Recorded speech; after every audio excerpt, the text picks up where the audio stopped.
Esse assunto envolve uns 300 milhões de anos de história.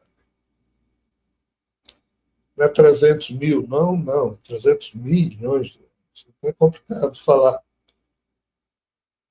Eu teria que fazer uma palestra a respeito disso, mas não é o que aqui a gente está se propondo. E eu já estou no limite, eu passei o dia inteiro gravando. Todo dia eu fico gravando um monte de coisa. Aí chega uma hora dessa, minha garganta já está. Então, assim, eu não tenho como ir muito além disso aqui. Ainda bem que a voz está saindo de alguma forma. Então, assim, eu vou tentar criar algum enredo aqui rápido para tentar transmitir o que o nosso irmão aí, Bob, nos solicita. De fato, lá atrás eu falei disso, escrevi e falei. Por quê? Porque existe um padrão histórico que está totalmente fora do que nós conhecemos. Até hoje, nos livros que eu produzi, nas palestras que estão aí na plataforma ORM e no IEA, que é o Instituto de Estudos Estratégicos Alternativos, em que eu joguei lá numa hora em que eu fui ameaçado aí por uma turma fora e disseram que ia dar cabo da vida, eu só fiz me preparar para ir embora e apenas me preocupei na época em criar um instituto na internet e jogar lá tudo que era livro, palestra, porque isso ficaria aí disponível para alguém, se isso servisse ou viesse servir a alguém. Eu não sei se o que eu faço está correto, então não entrego nada com carinho de certeza, nem de verdade, nem quero convencer ninguém de coisa alguma. Então, nesses tempos, sim, eu falei dessa questão, mas qual o problema?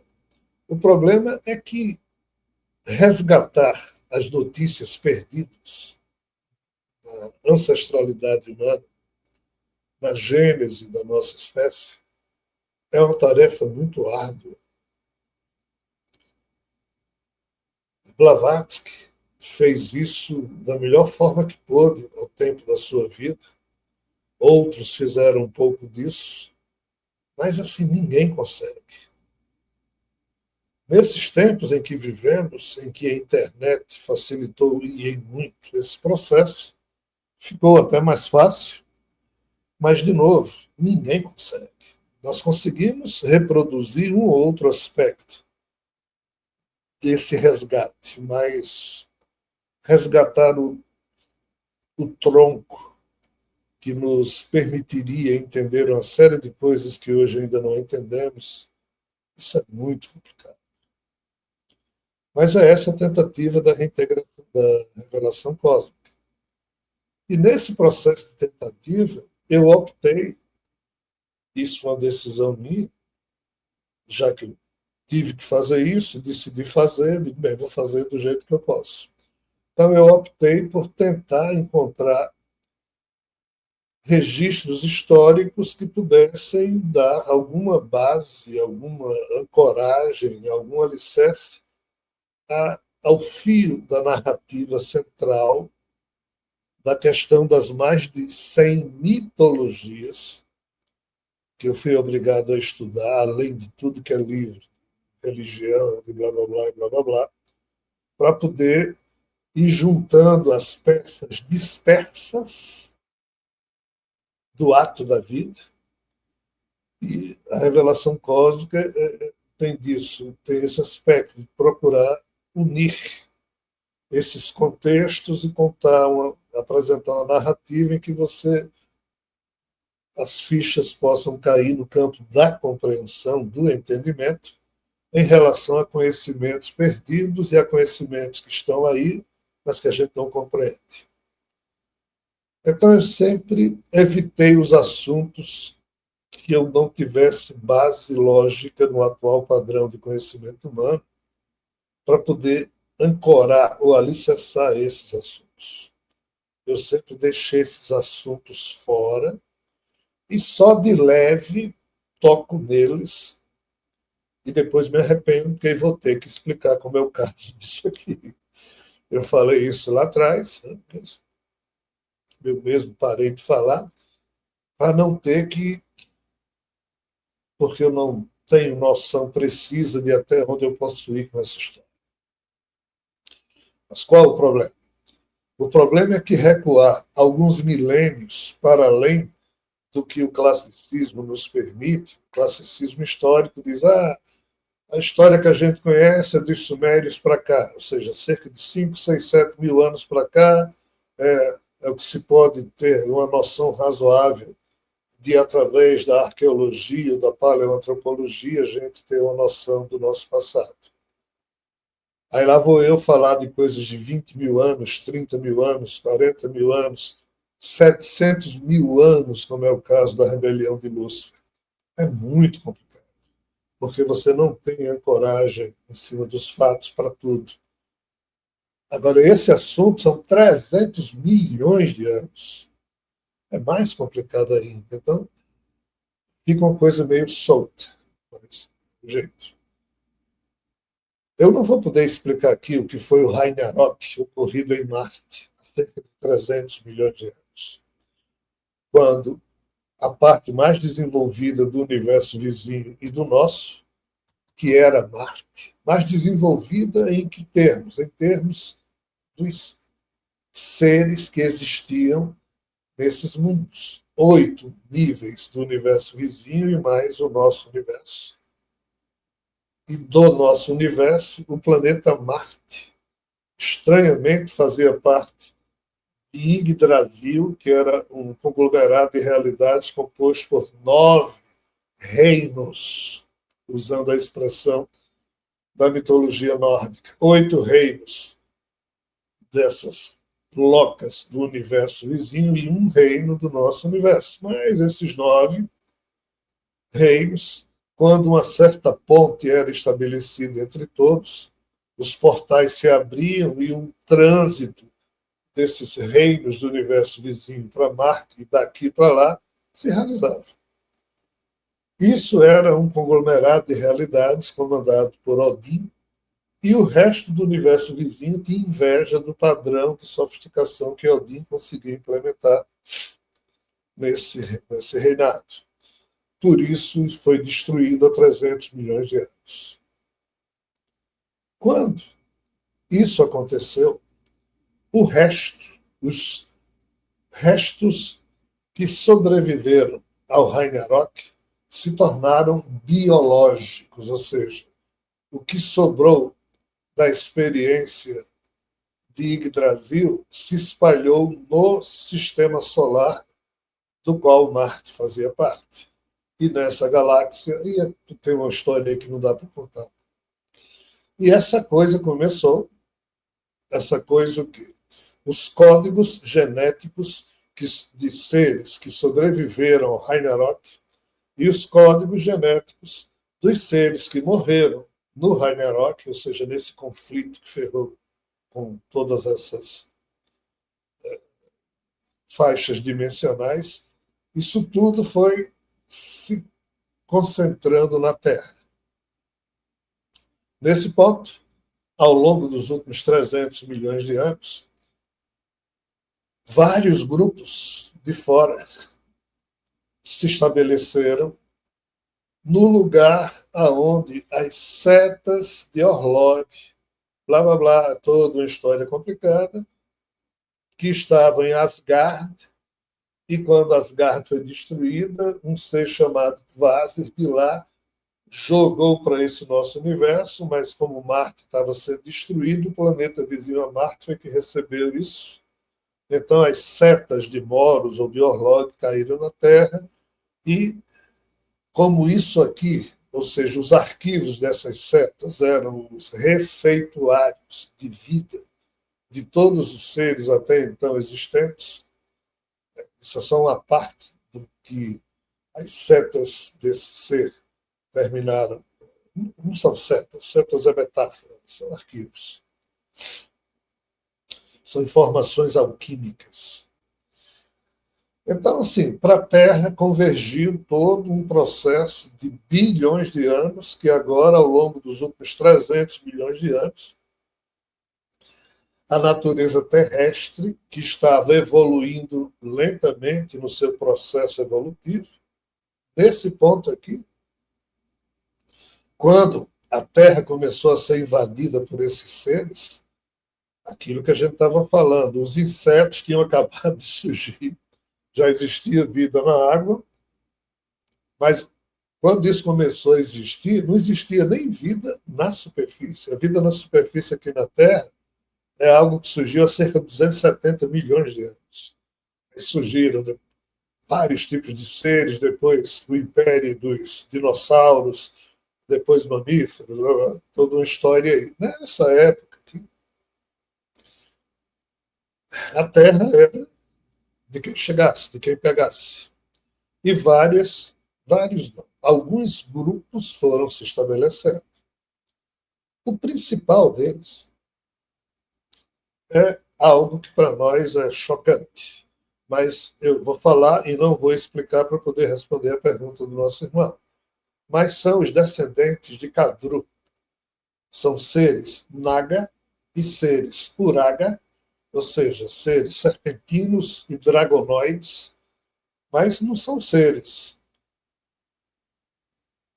tipo serpente ou tipo dragão, porque são seres teriantrópicos.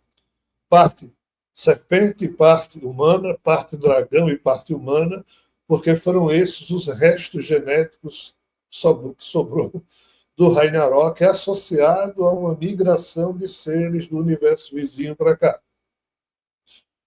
Esses seres, quando chegaram aqui na Terra, eles se estabeleceram no planeta, vieram via portais. Mas esses seres são tão evoluídos numa espécie de tecnologia mental, não é que sejam evoluídos no sentido de compreender as coisas, não é isso.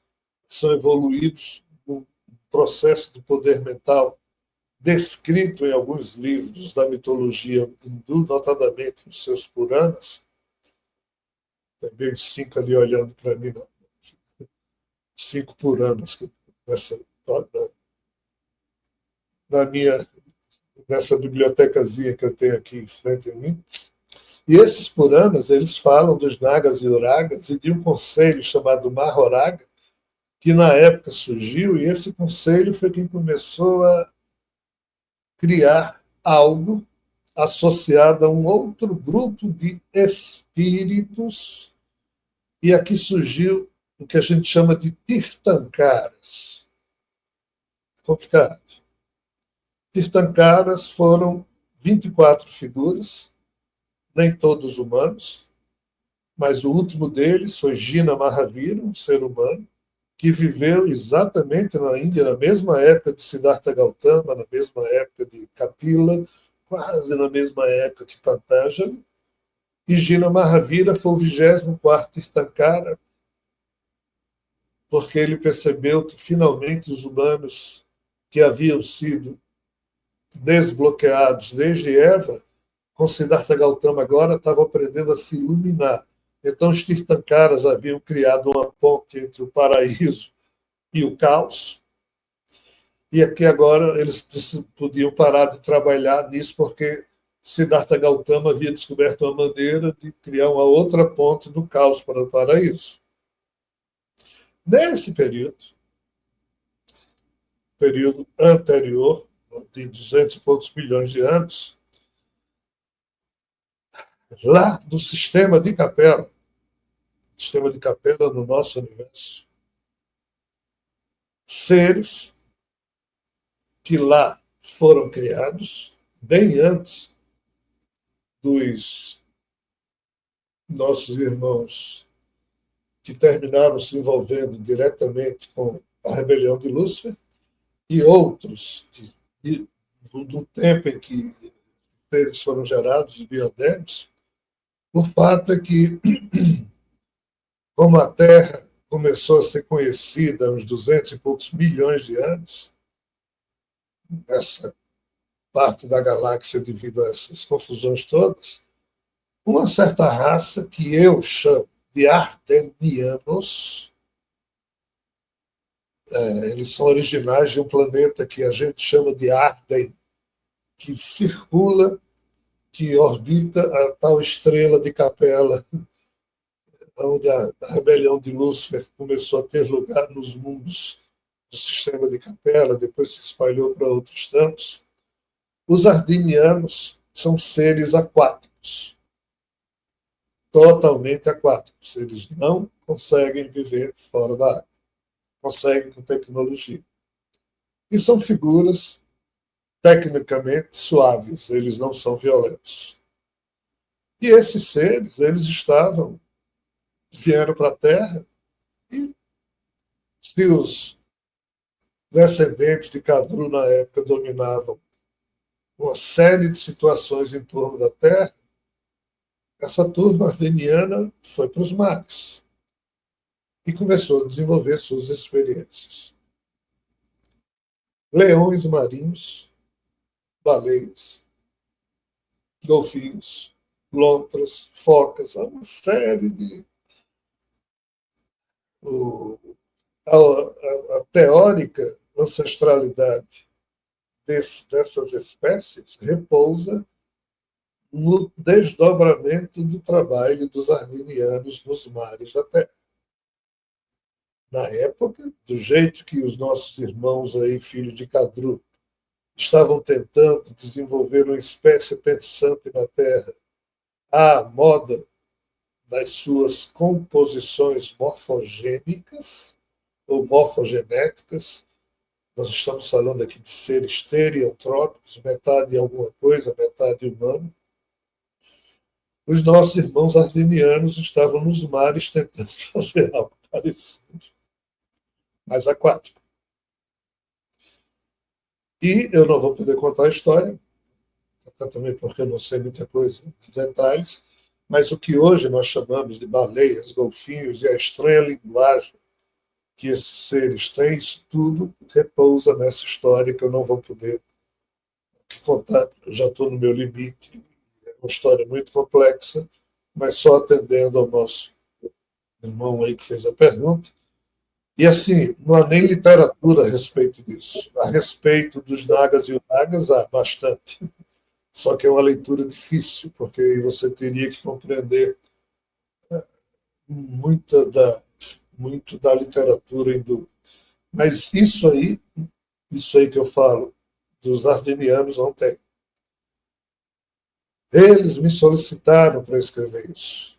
Quando eu comecei a escrever Terra Atlantis, também foi a pedido de irmãos da época da rebelião de Lúcifer, mas a Terra Atlantis eu cheguei a concluir. Esses outros livros eu nunca nem comecei. Por quê?